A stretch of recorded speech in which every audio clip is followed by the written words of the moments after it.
It really is a bittersweet moment that today is the last day I can say for this series.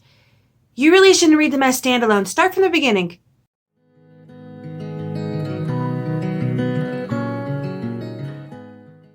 Hello, my name is Margaret Adele, and welcome to another indie book review. This is one I should have gotten to a lot sooner, but today I am reviewing Fated by Lila Mina. This is the fifth and final book in the Temper Saga, and like I mentioned in the cold open, you really cannot read it as a standalone, and it's been a whole thing reviewing this series. Every sequel post book one, the author has stated somewhere that you could read it as a standalone, and every review I have said no. But this one especially, because this book packs one hell of an emotional punch that you will not feel the full extent of if you do not start at Temper. So, as usual, I will have the links to the other reviews down in the description below if you want to check that out, but I will be directly referencing things that happen in the other books, and I will be spoiling things talking about this one, so if you don't want to be spoiled, click off now. Okay, let's jump right in. So this one is dealing directly with the revelation at the end of book 4, wherein Venus, the god of love, reveals to our foursome that they were, in fact, once with each other in a previous life. Well, she didn't reveal it to the entire foursome. She only revealed it to the trio, and our poor little Francesco was still out of the loop, and that's the whole thing in this book. But this one directly deals with body swapping across time. I used to think this was just a nice little contemporary romance series. But regardless, this deals directly with the two different timelines. It actually starts back in early 17th century Japan, shortly before the entire country was shut down for 250 years against all Western influences. I say shortly before, I think it's supposed to be like a decade before. But regardless, we see Date Masamune, I believe I pronounced that correctly, I hope, the warlord that is an actual figure in Japanese history, but for the purposes of this story is also our protagonist Naruhito's previous life. And you kind of see him like tooling around, mentions some historical things, and then they get attacked by ninjas, and he gets popped out of his own body and trades places with Handa Naruhito. Now, the big thing is that in the 17th century Japan, the foursome has kind of met. They are kind of coming together. However, Date had not met Lana's previous life in this one, Anna, and he basically thinks that she committed this crime. So when he comes to the modern day, he sees the basically the new version of that person and hates her on sight. Thinks that she's this big criminal that's jeopardizing everything.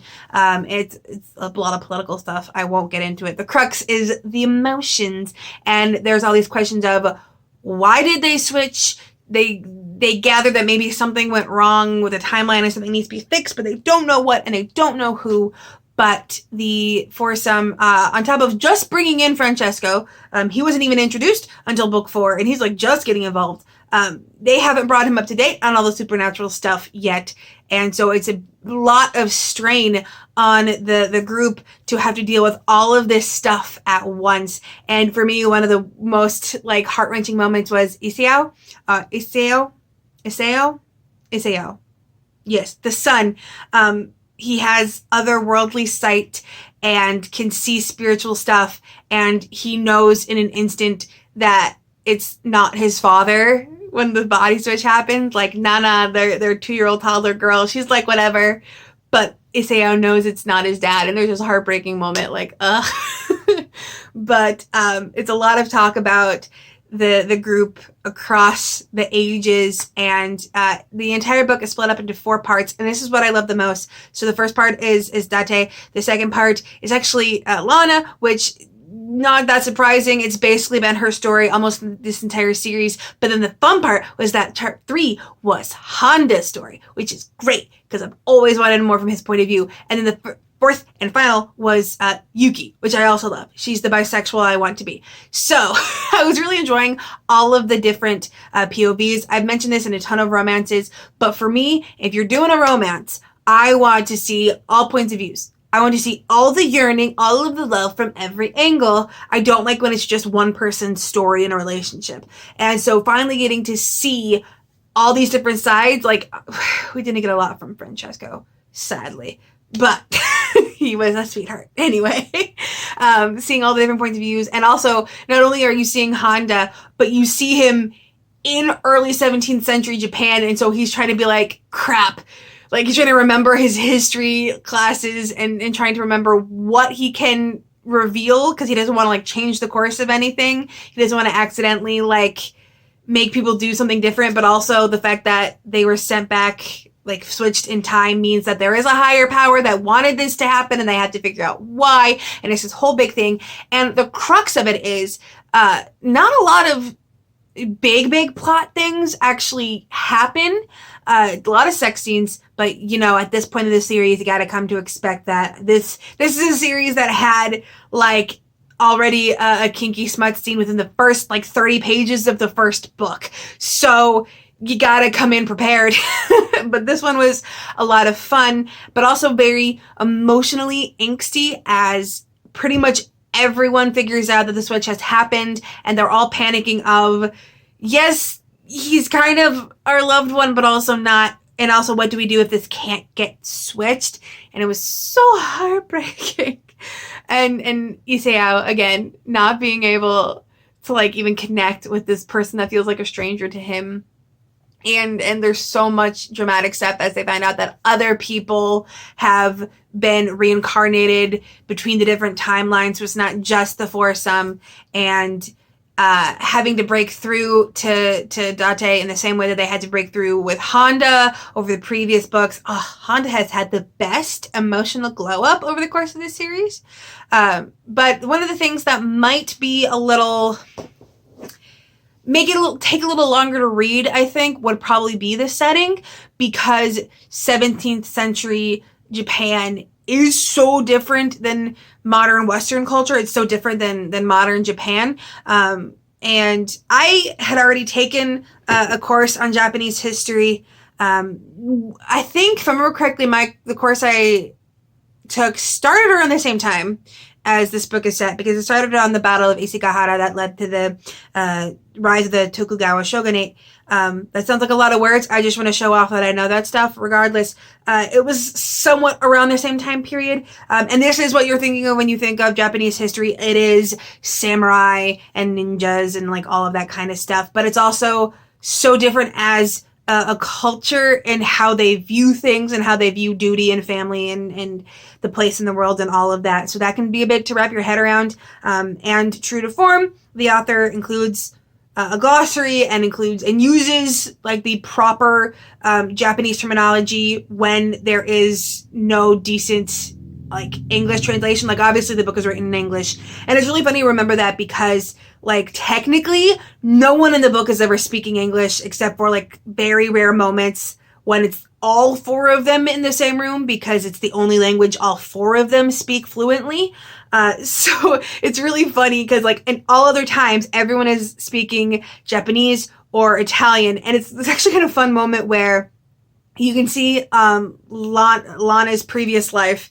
Anna doesn't speak Japanese well. It's very stilting. So her dialogue in those points in time comes across as broken English, because she's not technically speaking Japanese well, but because it's an English book, like it gets a little trippy when you start talking about the languages. But I already had a leg up in understanding this culture, because I had studied it in a formal academic setting.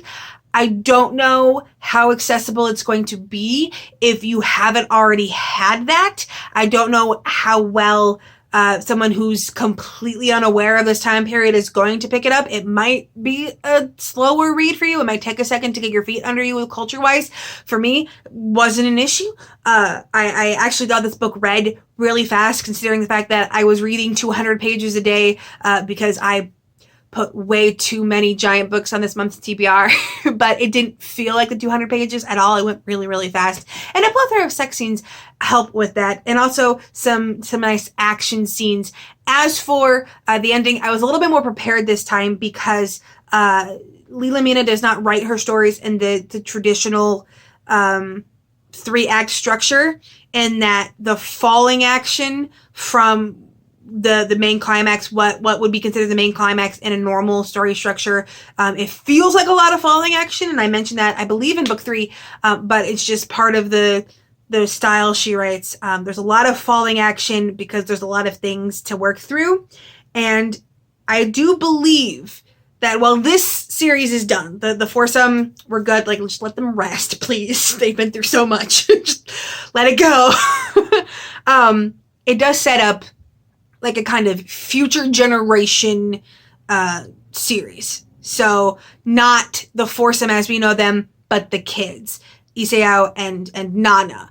And they set up some giant stuff, the implications of who Isao is in this universe, in the mystical side of this universe, and who Nana could be if her parents are willing to let her take up this big burden. Like, there's some giant things that won't happen in this relative series because, again, Isao is like 5 years old in this book. So his full potential will not be reached until later, but they already are starting to set up things. So I believe there is a series that's connected to this one, but not directly continued. So in that one, you could start reading without having read this one. Although I'm always going to suggest going back to the very beginning. But in general, this book was so heavy emotionally.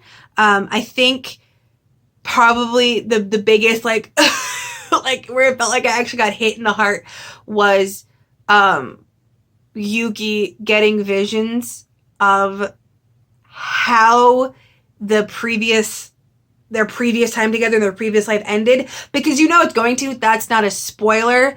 It talks about the fact that there will come a time when Japan is completely shut off to Westerners for 250 years. No one is allowed to set foot on the soil, and any Western people like will be shot on sight. So you know there's like this looming deadline above the heads of the 17th century foursome, and Yuki actually gets to like see it, how it ended back then, and it was it was a hit to the feels. This whole book is a gigantic hit to the feels. If you have loved this series and you found the other books heavier, this one probably wasn't as heavy in the dramatic, big, horrible thing is about to happen sense. It was dramatic in the bittersweet, it's the finale of the series, you know it's coming to a close sense. But I have really loved this series. I can still remember back in the day when I was like, what was it, book 2? Where I was like, well, this is a shocking left turn. Now Honda's bringing up demons and spirits and stuff. And now I'm like, oh yeah, the goddess of love was chatting them up the other day. And she really has a thing for Yuki. But I mean, who doesn't, right? Like, this book started out as a fun contemporary romance in Japan. And now it's fully mystical, spiritual fantasy, and it's great. I loved it. I will probably jump into whatever series the author comes out with next. It was a whole lot of fun, and yes, I still yearn to be a chaos bisexual like Honda Yuki. She is just everything. Not gonna wear the heels though. I can skip the heels. So, as you might be able to tell, I gave this book 5 stars. Great ending to this series. Great chemistry, great sex scenes, just a whole lot of fun. And if you've loved the series before now, you're definitely going to love this one as well. Just, try to hold back your feelings over being sad that it's over. If you are an indie author and you would like a book review like this one, you can send me an email. I'll have all of that down in the description below. Please be sure to read through my review policy. It answers a lot of questions and saves us a lot of time. And with nothing else to say, I hope you have a wonderful day and a marvelous tomorrow.